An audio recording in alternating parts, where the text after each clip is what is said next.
Remove your front wheel.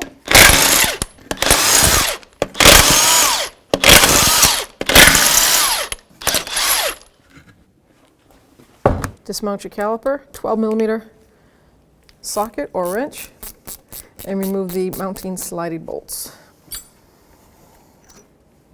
Pull from the top towards you and then up. Just going to spray up the rotor where it meets the hub. It's kind of frozen on there before I hit it with a hammer.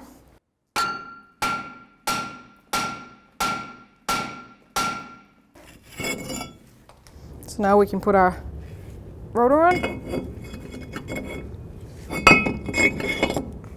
Take your new inner pad, center it with those 3 lock pins.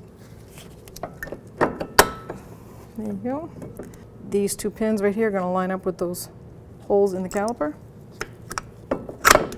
See, they lock right in. Now you can take your caliper, you're going to line this brake shoe up on the slider of the bracket of the knuckle. So just like that. And then the top will slide right down in. 2 caliper mounting bolts. They're also the sliding pins. Start them by hand. It's a 12mm. Snug them up and then we're going to torque them. The specs are 7 to 15 foot-pounds. They give the variance probably for the wear and tear. I'm going to go right in the middle. I'm going to go 12 foot-pounds.